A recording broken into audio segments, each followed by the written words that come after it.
Hello out there, world, and welcome to yet another episode of Wheelbite. Sorry we're a day late this week, but with the holiday in full effect, took us a minute to get our bearings straight. And also with Baker 4 out there, it's pretty easy to be excited about something like that. And it took me 3 different viewing sessions to get through the whole thing, but my God. What a video. Reynolds, Cater, Baca, Figgy, Rowan. It's a force to be reckoned with, that video. But that's neither here nor there for this week's topic. This week we dive into skate parks. How there are so many of them popping up. Is it good? Is it bad? Spoiler, it's pretty good for the most part. We're not haters over here most of the time at Wheelbite. We like to try and appreciate the things that skateboarding has to offer us. And skate parks being built all over America are no different. So, I'm not going to dwell too deeply on this one for the intro. Episode 6, skate parks. Here we go. Welcome to San Francisco. Don't skate here. I feel like it's dangling by a fucking strain of bone marrow. East Coast powerhouse. From New York, I stab you in the West York. Carter, it is fucking Friday the fucking 10th. Dude, I'll give you $100 and I'll take out the Benihana's and you slide that 75-foot handrail. I especially like the flip of the board. Welcome back, America. This is Wheelbite. Nah, fuck America. Welcome back, everybody. I am host 1 of 2, Ted Theodore Mater, and with me, as always, Jay Green here. we are discussing a hot button social issue plaguing the nation. That is skate park takeover. And I'm totally kidding when I say it's plaguing the world, because, I mean, I overall do think that more skate parks is kind of a good thing. It's plaguing the old heads. Yeah, old people are upset about it. The old skate heads who are waving their fist at the skaters who won't leave the skate park. Yeah, they're causing a ruckus and having premarital intercourse and listening to loud hippity-hoppity music. Smoking tweeds. Yeah, they're livid about us, just having a good time. And rightfully so. The world is in shambles. We should not be having a good time. To kick this off, though, we're gonna get a little personal and think back to the first skate park we ever went to. You want me to start? Yeah, go for it. Okay. I very vividly remember the first skate park I ever went to. I wouldn't even call it that I was really skating yet. It was like a weekend thing, and I was going with my mom's boyfriend's kids because his son was kind of into it too. Mm-hmm. And it was Half Moon Bay Skate Park, and it was actually, maybe not that bad because I sucked, so I couldn't really skate or do anything. They had this, like, I think 6 or 7 or 8 foot mini ramp thing, and just some, like, kind of shitty masonite obstacles. The ground was pretty shitty. I think they've redone it since then. And why we went there, I really don't know. And I went there a few times while kind of fucking around learning, and I've never been back. Honestly. And Clearly it left an impression on you. For like an SF kid, that's kind of like a weird, like, why did I go there? Like, why was that my introduction? And kind of in short, it's because there weren't really any. That might have been one of the closest skate parks, actually. You had Hunter's Point, bro, the dish. I didn't know that existed. And it was not even really a skate park. No, it was not. And there was Crocker, but again, like, that wasn't much better, you know. For me, getting to a skate park was a 30 to 45-minute drive. Yes, through the snow. In a different with your little state. brother on your back. It was in a different state? I think there might have been one in Fitchburg, Massachusetts that was probably about 20 minutes away. But I don't know when. Fitchburg, Massachusetts. I've heard of that place. It's the second hilliest city in North America next to San Francisco. Are you serious? Damn, that's At least that's what they used to say. learn something new every day on Wheelbite. Yeah, so I don't know if the Fitchburg Park was any good or done by the time I was skating. It might have not even really existed yet.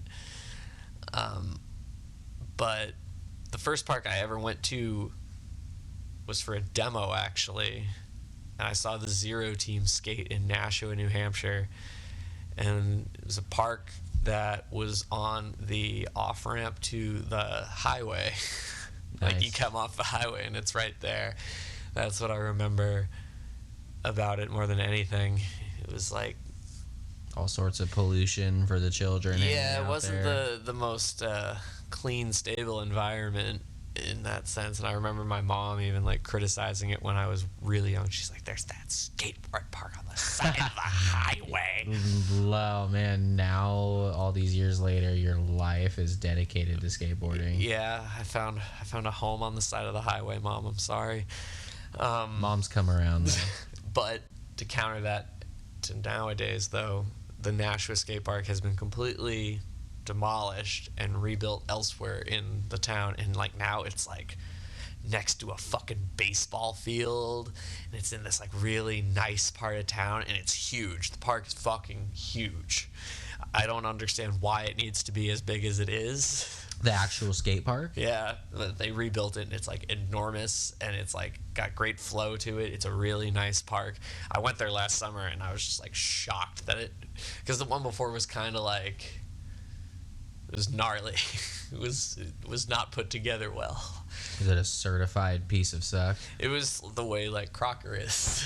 Yeah. And then there was a pool, I remember, on one side of it too that was like, you didn't fuck with that thing unless you were like really serious. Was it an actual pool? Yeah, I mean, not like a pool Like for a swimming swimming. pool? No, Oh, okay. it was a pool built for the skaters, but Okay. it was fucking enormous. It was so big, and I remember being absolutely terrified just looking at it, like, what the fuck? Who skates this thing? Except my friend Dan, he loved to skate that thing. He could still like slash the coping pretty good for a fucking almost 30-year-old man on Christmas Day. But, you know, that's the thing about when we were kids. Skate parks did not seem accessible. And if they were accessible, most of the time I feel like they sucked. I feel like that's one of the things that has aged me the most in skateboarding is like there literally weren't really skate parks around Yeah, not at all. when I was learning how to skate and I picked up skateboarding. That makes me feel hella old. And a lot of places didn't want them. No, not at all. Yeah. And you know, that's for another episode, but the whole culture and how communities and cities and towns looked at skateboarding was sideways and backwards. They didn't realize that giving the city or your town a skate park was a huge asset and would actually vastly improve whatever area or space they were trying to put it in, you Well, know? So the first time they tried to get a skate park of any kind built where I grew up, it was this huge deal. There were like petitions. I remember like there being town meetings over this shit where people would go and like voice their concerns about how much hell having it was dubbed as the extreme sports park because Oh my god. there was also going to be a motocross track. Oh shit. Well, that's tight, I guess. I mean, Kinda. yeah, the redneck. It was like these redneck rich people who were putting this all together. I remember the family very well. Well, good on them. They'd put a skate park in. Well, they wanted to. It did not pass. and there were editorials written by kids in the paper because the main thing that they cited was going to be that there would be more traffic. That was what they were worried about. They were worried about more traffic because of all the people coming out to this park, which is like, I look back at that now, and that is the worst excuse. Granted, as a kid, I did not want this park built because the kid whose parents were building it was a fucking asshole. So I was thrilled when they said no, just to watch that kid be all fucking disappointed. I think ultimately a lot, and this is just an educated guess, when it comes to city planning and skate parks being involved, you're a city council or whatever it is, community council has this shit ton of money, and they're like, $1 million for a skate park, however much, they're like, fuck that, hell no. Like, especially in smaller communities, they don't see it as a priority, which that culture has completely shifted now. And now for the most part, you have fundraisers now to get skate parks built. I went to Tony Hawk Foundation has helped out a lot. Yep, absolutely. And I mean, I've gone to events where it's this huge blowout. There's bands, there's drinks, there's product tosses, and there's all this stuff. Always and now. And it's all like, oh, this is so that we can build like another section of our skate park. And like, and the DIY culture has shaped all that as well. Like, look at what they've been doing out on Treasure Island the last few years. Well, DIYs are almost popping up as much as like skate parks. Regular skate parks. Oh, absolutely. Especially if there is, like, you go out in all these rural communities where there's just all these businesses and places that have been abandoned for so long. And there's, I think that element of like the DIY skate park thing, I think that element is the most important thing happening right now, because you're breathing life into this thing that like was just a fucking eyesore for so long. Like,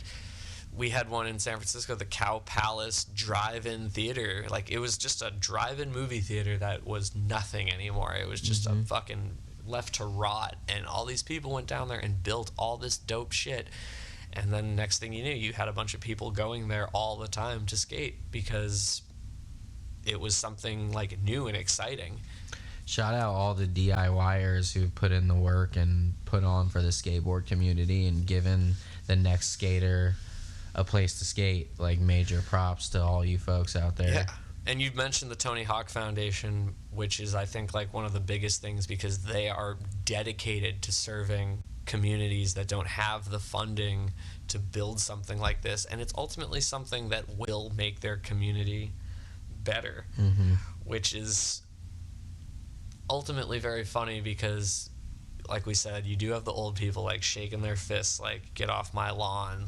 Like, I was actually more referring to the old skaters who hate on the kids who spend the majority of their time at the skate park. Well, I mean, not necessarily, well, I guess that too, the antics that go down there, but just like, because how I grew up and our culture grew up was like, you go out and you just roam the street, you find a school, you find a parking lot, you find whatever resources you have. But I actually feel more older people do like to go to the park nowadays because it's like, it's by their house. That's it's like, very hypocrite. I totally agree with that. Like, there's a lot of hypocrisy.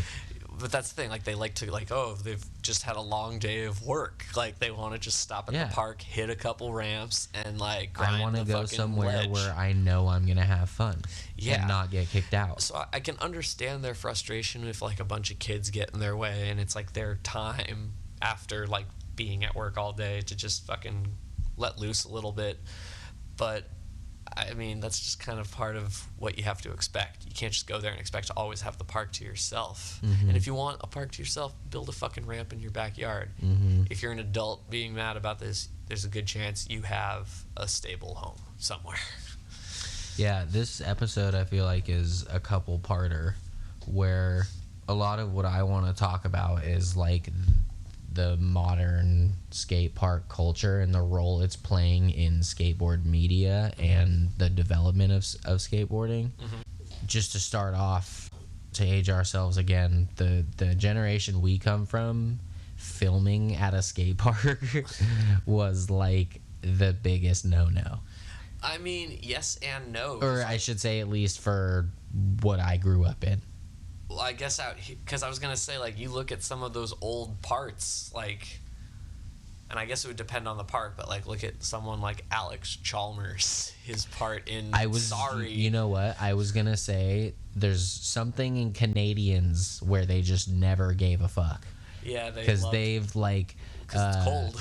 Chris Haslam and Alex Chalmers and Moses at Conan and all these Canadian dudes never ever gave a fuck about what the industry felt and continued to put footage out from skate parks. Shout out to them. That's cool. I thought it was super fucking whack at the time. I'm not gonna lie. I thought it was hella corny and weak, but it's funny because they clearly knew something that we didn't. Look at everything now. Go scroll through Instagram and the first 5 skate clips you see, tell me if they're at a skate park or not. Well, I was also gonna bring up FDR in Philly too. Like, I guess technically that's not a park and that's a DIY. No, that's a skate park.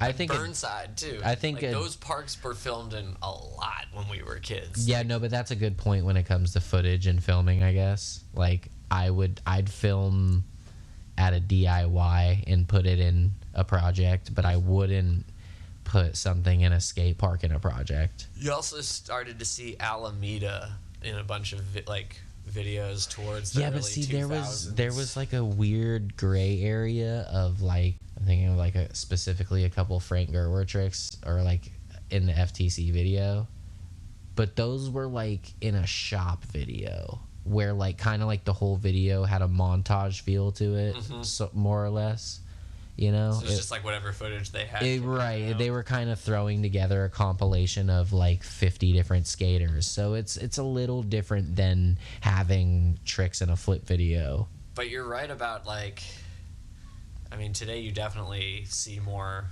park footage in a bigger video. 85-90%, or I'm talking about on social media. Well, on social media definitely, but like there's a lot of videos now, like they're not afraid to like throw fucking the park footy in there, because I mean, some of the dudes ripping these parks are like, you know, you're never gonna see like a Rainy Barris trick that he does at a park and be like, oh, that was stupid.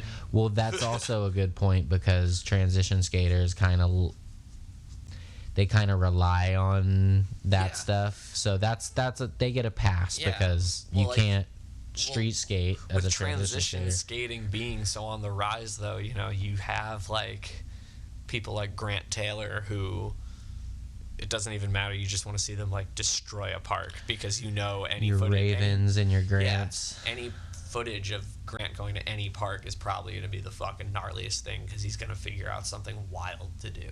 Yeah, I mean, you know, I think it's a double-edged thing. I love skate parks and I've always loved them, but I didn't grow up going to, you know, I didn't grow up learning to skate, I should say, at a skate park. No, and neither did I. Now the culture has completely shifted.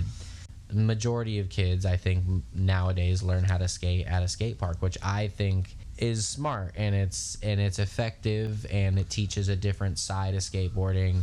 I have worked with kids for a while, and I actually teach skateboarding for money, and I trip on it because now I'll have kids dropping in and learning how to pump and do kick turns and all this stuff before they're even thinking about how to ollie. And when I got on a skateboard, I went up the block to the least crowded intersection, and I skated in the intersection for hours on end learning how to ollie in 50-50. So it's completely shifted that part of skateboarding too.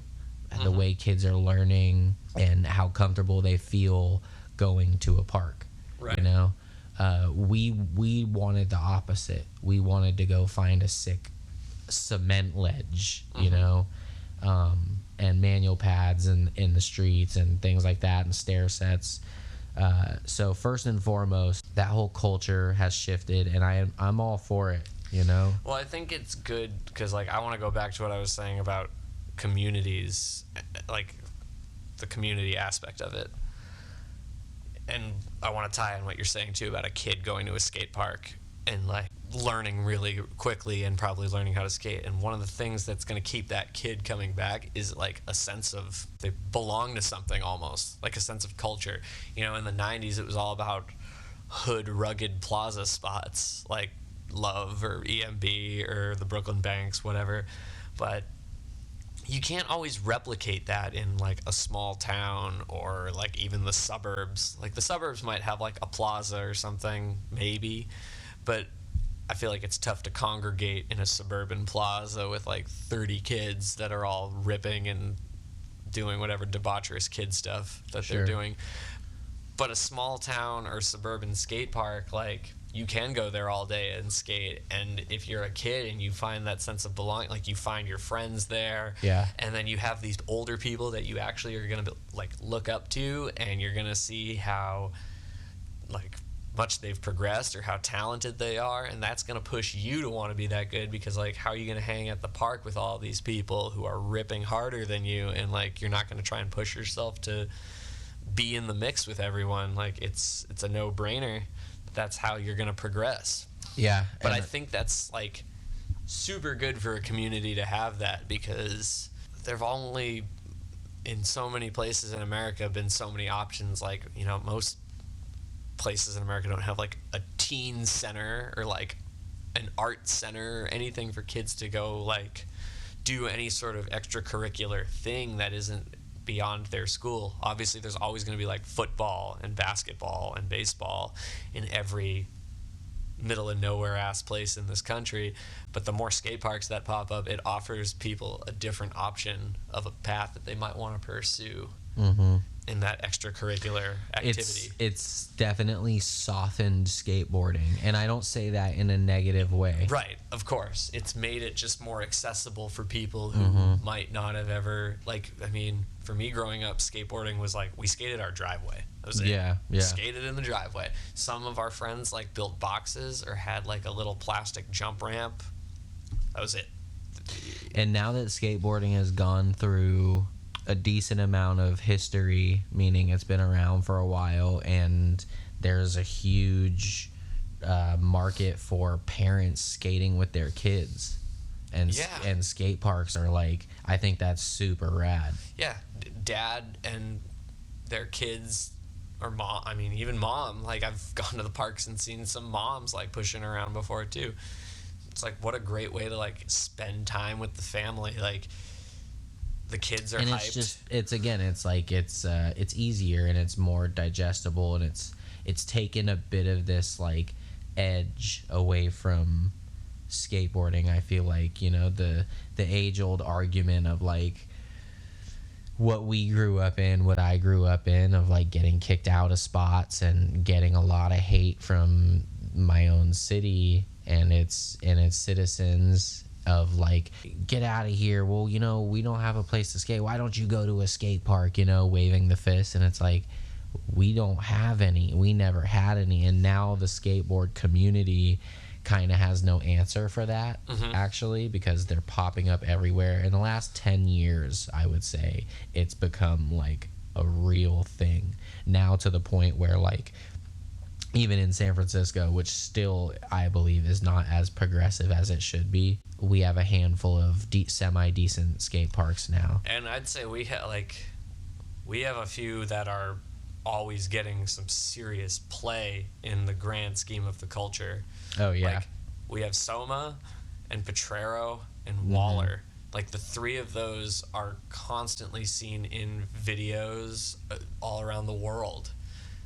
And Soma, especially having the like massive internet following that it does, you know, people from all over the world, they come here. That's one of the first places they want to go check out, because they've seen it on Instagram.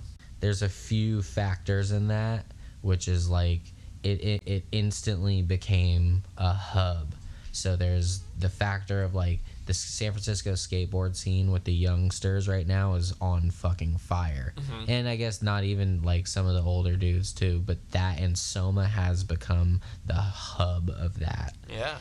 Also, the park was well built. It's a sick park. You know, it's got a little bit of everything. It's got something for everyone. I will say though, something about under the freeway skate park culture really Yeah, does totally. Does produce, like, because you look at Burnside and FDR as well, the cultures that both those places have harbored all these years too, and like that's why I feel Soma has the ability to grow and become something like that in the grand scheme of things. But like, there's definitely like certain parks across the world that have like, I don't want to say deep rooted, but like a real skater like scene there. I would throw LES in that mix too. Yep, like totally. Stoner, a couple in LA. LA really stepped up like how people, our country, looked at plazas and little spaces. Like, you don't need a shit ton of space for a little plaza. And that's the thing, like, there's this one park in LA I've been to a couple times, and it was like built by the Barracks. And it's like, it's tiny, dude. It's just this like little fucking plot, like no bigger than my apartment probably. Do you remember when Rob Dyrdek started doing the DC plazas? Yeah. And the first one was in Ohio, Yeah, I think it's on an episode of Robin Big. It's like he goes to like cut the red tape. I think he actually, say what you want about the guy, he ushered in a big part of that, like dealing with California skate parks. And they're amazing. They're so fucking good at what they do. Yeah. And but that's the thing him and Tony Hawk do best, man. They spread skate parks around the country. I kind of want to backtrack a little bit though and go a little deeper into just the culture of then versus now. Again, I grew up as a street skater, and I don't see anything wrong with like a quote unquote training facility, which I think it's a hangout spot and a place to like really know what to expect and sharpen your skills. And you're seeing skateboarding progress so fucking fast nowadays. I can't help but wonder, like, that has a huge, because it, of course, skateboarding has always progressed, and it was progressing. It's always progressed fast, but I feel like, again, in the last like 8 years, I feel like it's fucking skyrocketed, and I definitely attribute a lot of that to this new comfortable skate park culture. What do you think? Yeah, I definitely think that has contributed to it, because now you have access to like obstacles that you might not have always had access to practice on. Like I said before, you know, we used to just be in our driveway. So, like, all we would do for the most part is flat ground shit, except when someone had a box or a rail. But now, like, these parks offer, like, all sorts of terrain. You got fucking pyramids or ledges or rails, or fucking, even if it's not even a bowl or anything, it's just a quarter pipe.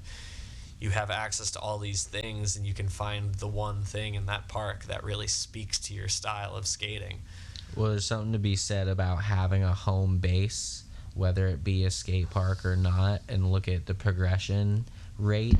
So like the EMB dudes home base, you could more or less call that a fucking, the only thing it didn't have was tranny. but they had, that was their home base, you know, and compare that to the Soma kids.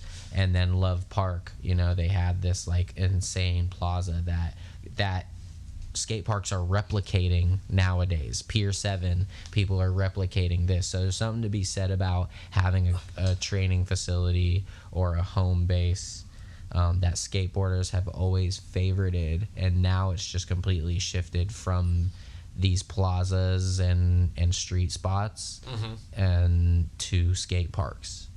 And No, I mean, that's absolutely correct. And there's no I'd say the stigma has left, you know. I still hear old heads on Instagram and social media complaining about all the footage. All the footage I see is coming from the skate park. Y'all youngsters need to leave the skate park, blah blah blah. And I get it, you know. I get it. We grew up with a different idea of what the skateboarding aesthetic should be, you know? Like, you can hear your wheels hit cracks and the sound of your trucks grinding on cement, or, you know, like rolling through bricks, or a shot with big buildings in the background, or the water, you know what it may be, as a film or photographer. Like, well, and that's actually something I learned in Spain. I went to this one park, and I'm in the middle of Spain. They're like, there's no way I'm not going to shoot things while I'm there because I'm in fucking Spain. So I like look around, and I notice that like the whole panoramic view around this park is like breathtaking, and there's this dude doing like kickflip shifties like that are super high off this ramp, and I snapped a photo of one. And that's like the moment where I realized, like, okay, like, yeah, skate parks can be dull to shoot in, but you gotta just find a way to make it work for you. I still think actually that Soma is like super boring to shoot in because the lighting sucks, and like the only thing really doing it for you is the graffiti. But the lighting sucks, and it's just so oversaturated too. Yeah, so like all you see coming out of Frisco is hill bombing and Soma footage. yeah, but then you go in like there's like parks in like Colorado or like that are just in like these beautiful mountain towns or something, Mm-hmm. and you have like this cool ass view behind like this little shitty quarter pipe, and you can be like, okay, well this looks sick, just do a fucking stall and we'll get something rad. And like that's when I'm all for like shooting in a park, like when you can make the environment around you work to your advantage and make it look really cool. But I mean, some parks don't look very cool but still lend themselves to good footage. Like as we were talking about all transition parts beforehand too, I was thinking of like Drehobel and Free Your Mind. That's a good point. Hella Like, Berkeley footage. So much Berkeley Park footage, and like I don't think Berkeley Park like looks that sick. It doesn't at all. I mean, But he made that part work for him. Like the shit he was doing in that part is like, oh my god, you're skating Berkeley like that. The viewer quickly forgot, you know, with what he was being done there with the style. But I think the fact too that like skate park construction has come a long way. Like, Yeah. you know, and you're right about like you don't need a lot of space. Like, so this is the other personal story I wanted to tell on this podcast, is that when we finally did get a skate park where I'm from, it's like one town over from me, it was in front of the school my dad taught at, you know, and what's funny is there's actually a pretty legit street spot at the school right behind the skate park. I don't see anyone skating that school anymore, by the way, which is silly because there's some really good mani pads right there. But my skate park got built when I was 19. I had already left town. I actually lived in a town at this point that had a skate park that was a piece of shit. It was just like a bunch of metal ramps dropped in a fucking parking lot. And I would go home from school at like all the time, and I would just go skate the park all day. And like that's where I got to see that culture grow. Like all my friends who had grown up skating and never had a park were all coming out the woodwork to skate. Like they're like, shit, we have a park in our town now. Why wouldn't I come here and skate? So it like refueled a lot of those people's fire, which was sick to see. Because like, I mean, I had my homies who I skated with when I was a little kid, but I also had my friends who I met like later in high school, and some of them used to skate, but for the most part we just drank beers every weekend and smoked a bunch of weed. But now all of that's merging at this one place because there's a park. Like everyone is like coming to the skate park to hang out and like do their thing.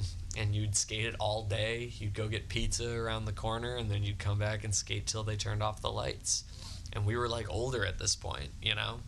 Which is that's, you know, that's a beautiful story and all, but that's a good segue to the fuckery that is brought on by skate parks being built. It is seen as like a public space most of the time, and you know, a lot of places like Potrero Oh yeah. invite a lot of fuckery. There's fights, stabbings, drunk people on drugs, barbecues, parties. Like, it's a lot of skate parks invite a lot of bullshit. Well, that was what I was going to continue saying, was that I can remember, like, we would always leave the park to go commit our fuckery because we were, like, you know, 19 and 20 at that point and didn't want to, like, attract unwarranted attention to what we were doing. But we'd see like the kids who were in like 8th or 9th grade who didn't quite have cars yet, like they'd come and they'd push around the park and do a couple tricks, but then like their friend with the weed would show up, or like a couple of girls that they were trying to impress would show up, and they'd all like dip into the woods and come back like 45 minutes later, and they'd all be fucked up because they were just like using the skate park as a means to be able to go off and cause mischief, which we're all guilty of. But this was like, I was the older guy looking at the kid like 5 or 6 years younger than me, like fuck. However, I'll say this about the park now, when I've gone back there a couple times in the last few years, and there's a lot less fuckery there now, probably because the school is so close. Kids probably got caught a lot. But what's funny about the park now is when I go, there's probably only a few skaters there, because, you know, most of the skaters who it catered to when it first opened have all moved on and gone elsewhere. But there's like still, you know, the like 3 or 4 kids who hang out there every day, and all they do is skate the park. And like going back to what you were saying about how, you know, you can use it as a training facility to really adhere to your style, you can see how these kids have mastered every inch of this park. Like they know how to do everything like so perfectly to like make it work to their advantage. And Yeah, it's but not a big park either, dude. It's just do a they know pyramid how and a to hump bomb and a quarter hill, pipe. though? And that's what we get You into. know what I mean? Because that's No. like, no, right? Because that's, you know, that's the way we learned, is like you need to learn how to dodge a big ass crack, or ollie up a curb, or power slide down a hill. Yeah, And that's, they can do great frontside big spin disasters in right, the quarter bowl sure. that we have. I'm sure they can. But yeah, I was like, okay, now go do this other really hard thing. To go back to the fuckery that the parks invite, it's kind of a funny problem, because you think so many skate parks have been built and popped up because skaters are so radical and they're causing fuckery and mayhem and destroying property all over town, so they need a skate park to skate and not ruin property. But then these skate parks get built and like all this fuckery ensues. Like if you've ever been to a place like Soma or Potrero, or I can imagine a place like FDR and Burnside, like, you know what kind of things go on at these places. Sometimes I can't believe the things that go on at these places, because like you'll see, like at Soma, you'll see someone taking a shit in the corner of the park, a fucking 15-year-old kid rolling like a 3-gram blunt, and then a dad showing his kid how to properly roll down the ramp. Exactly. Yep. You'll see all of that in one panoramic shot. I think it's kind of funny how skaters actually shoot themselves in the foot. And a lot of times, you know, it's not fair to blame the skaters, because it's the riffraff are actually starting this stuff and doing all this stuff. But it's kind of funny to me that we take that and then just kind of blow it at the skate park. I remember there was like kind of a thing when Soma first opened, right? Like there was like, it was like an issue. People were like hopping the fence early, and like, Weren't you one of those people hopping maybe, the fence early? maybe. And it got tagged up hella fucking quick, and the city was just like, "Are you kidding me? Like, are you guys serious? can't wait till Saturday." Like you're fucking this place up already. Like there's skaters pissing all over the place."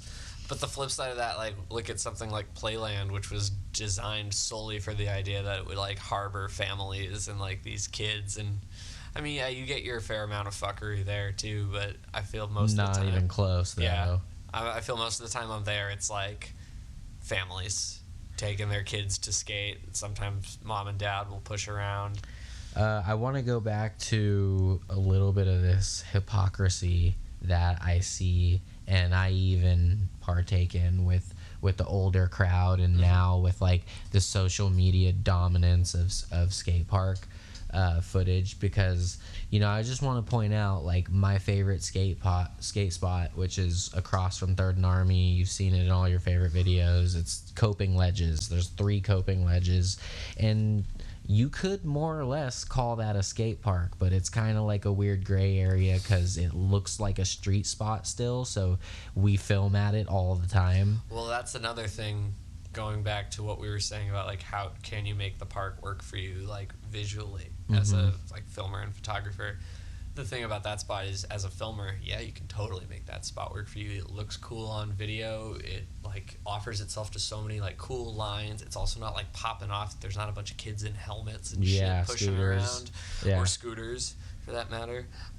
And you know, I actually saw some great examples of that shit in Phoenix, Arizona. There's just all these like little corner, again, not a lot of space needed, just like these little corner plazas where this like ledge can be built, and like maybe it's like a ledge, like a little kicker ramp and like a tiny quarter pipe in the corner, but it's just like these little plaza spots that are made not to look like a skate park. They're made to look like a little plaza.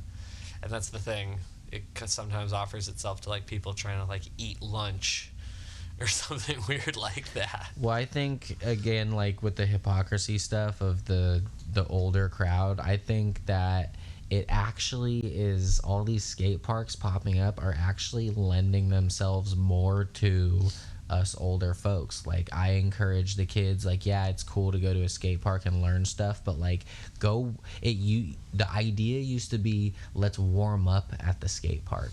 Right. And now it's like we just veg out at the skate park all day, every day.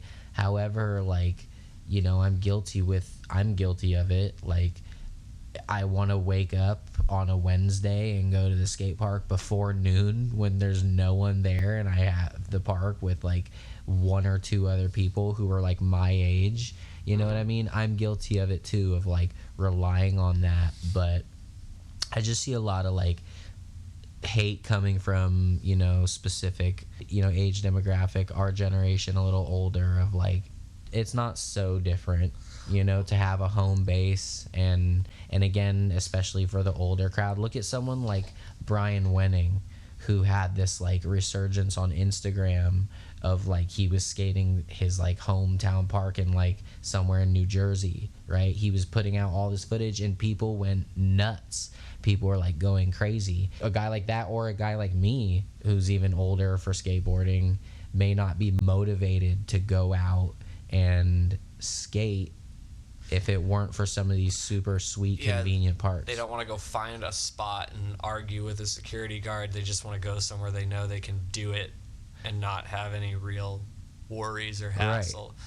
So while I'm one of these people who's like, yo, you kids need to really go like get kicked out of a spot or two to learn the culture and go take that shit to the street, I am kind of a hypocrite because I fall back on these things as an older skater. But totally. I think that's the thing, as skaters get older and older and older, one of the big things that you're going to start to see is more skate parks that are accessible to working class families, because the appeal of skateboarding has always been, you just need a skateboard and you can go. You can do whatever you want. You can take to the streets. You can just push around your neighborhood. You can do all sorts of shit. But all you need is the board. And now, with all these parks popping up, you have a place. You'll always have a place to go skate. That beats out your driveway any day of the damn week. Some people argue that it's even dumbed it down, though. You know, like it's watered the content down. It's sugar-coated what skateboarding was in its roots. But I think that as long as parks lend people to kind of hone in on their style and find themselves, then it will forever keep it not necessarily like super cookie cutter. I mean, the thing is every park is different. They might be modeled after street spots, but every park is different, and it's gonna forever help people to hone in on their skills, and as a result of that, like, we'll keep getting unique styles of skating. Even if it is just a park, it'll still help people find their own way or style of skating, and the ones who really stand out will fucking stand out. I think it's like anything in skateboarding and modern skateboarding now. It's just something that's like drastically changed, same as like social media and all this fuckery, and it's here to stay, and it's just another one of those things that we're just gonna have to get used to and accept. Definitely.